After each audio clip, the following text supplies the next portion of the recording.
Hello বন্ধুরা, wpporashona.com চ্যানেলে সবাইকে স্বাগত।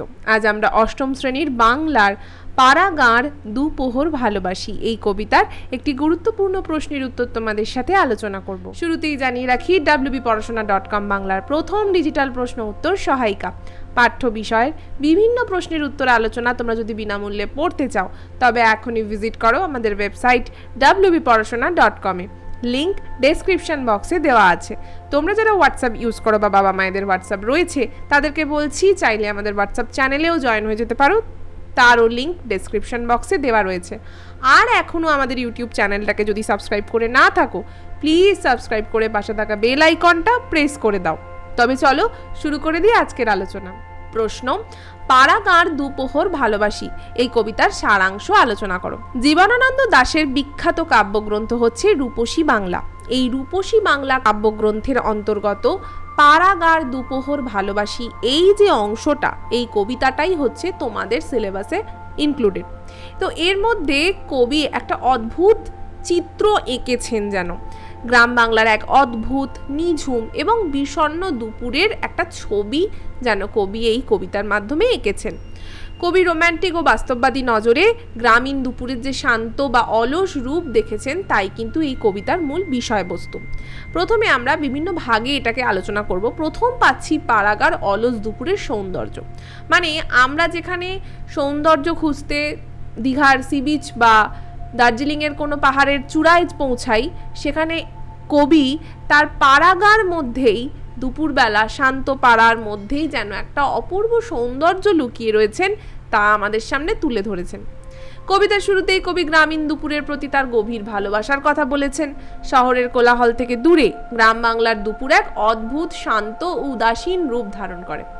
সেই রৌদ্র আলোকিত সেই দুপুরে কোনো তাড়া নেই, অর্থাৎ মানুষ খুব শান্তভাবে যেন একটা জীবন কাটাচ্ছে, যে জীবনে দ্রুততা নেই। এই আরও আগে এগোতে হবে, আরও কমফোর্ট আমাদের চাই, আরও জীবনে আরও স্বাচ্ছন্দ্য আসুক, আরও তাড়া, মানে সব কিছুর মধ্যেই একটা দৌড়ে বেড়ানোর প্রবণতা কিন্তু সেই গ্রামের অপূর্ব সুন্দর রোদের আলোয় মাখা দুপুরবেলাগুলোর মধ্যে থাকে না।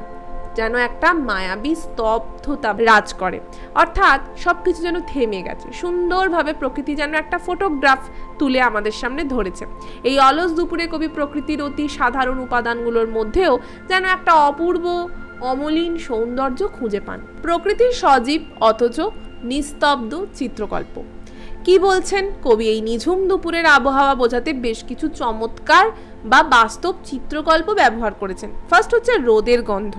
শুনতে আমাদের একটু অবাক করা লাগে যে রোদ তো একটা, মানে সূর্যের তেজ বা সকালের রোদের আলো, এগুলো আমরা শুনে অভ্যস্ত, কিন্তু রোদের আবার গন্ধ কি? রোদ যেন শুধু দেখার নয়, তার যেন একটা অপূর্ব সুন্দর সুবাস আছে। সেই সুবাস যদি অনুভব করতে চাও তাহলে হয়তো কবির মতো তোমরাও পারবে। তাই কবি যেন সেই সুবাস অনুভব করেছেন।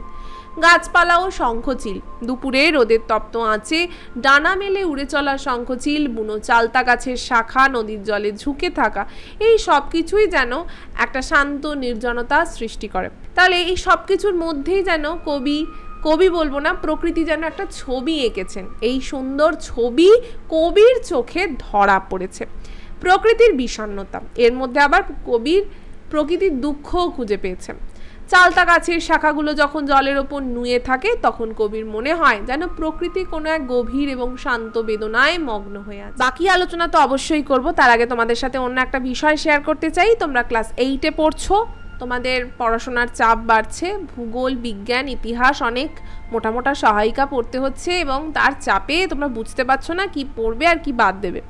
তো wpporashona.com তোমাদের জন্য নিয়ে এসেছে to the point ebook series. পাওয়া যাচ্ছে মাত্র 20 পাতার মধ্যে সম্পূর্ণ সিলেবাস। কি থাকছে? প্রতিটা সাবজেক্টের সমস্ত ইম্পর্টেন্ট পয়েন্টস আমরা এই ইবুকে একত্রিত করেছি। মাত্র 20 পাতা যদি ভালোভাবে মন দিয়ে পড়ো, সেক্ষেত্রে তোমাদের পরীক্ষায় প্রশ্নের উত্তর লিখতে আর অসুবিধা হবে না। এখনই কিনতে হোয়াটসঅ্যাপ করো 9614581033। এই স্ক্রিনে দেওয়া নাম্বারটাতে লিখবে আমি কিনতে চাই অষ্টম শ্রেণী to the point ebook series. যে ইবুক কিনতে চাইছো সেই সাবজেক্টগুলোর নাম লিখে দাও। যদি 3টেই কিনতে চাও তাহলে হোল সেট কিনবে, সেটাও মেনশন করো।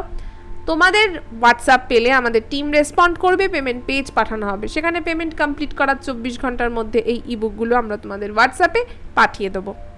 আরও কিছু জানতে ওই একই নাম্বারে আমাদের সাথে কন্ট্যাক্ট করতে পারো। ফিরে এলাম আবার আলোচনায়। গ্রামীণ জীবনের ফেলে যাওয়া স্মৃতি ও শূন্যতা। কবিতার শেষ অংশে এক গভীর বিষণ্ণতা আমরা দেখতে পাচ্ছি। কবি একটা জীর্ণ হিজল গাছে বাঁধা নৌকোর বর্ণনা দিয়েছেন, যার মালিক হয়তো আজ আর নেই, কিন্তু সেই নৌকাটা রয়ে গেছে। এবং সে শুধু রয়ে যায়নি, ওই জলের ঢেউয়ে সে একা একা যেন ক্রমাগত কেঁপে চলেছে। এই দৃশ্যটার মাধ্যমে কবি গ্রামীণ জীবনের একাকিত্ব, শূন্যতা, সময়ের বয়ে চলা এবং কিছু মানুষের হারিয়ে যাওয়া, এই সব কিছুই যেন ফুটিয়ে তুলেছেন।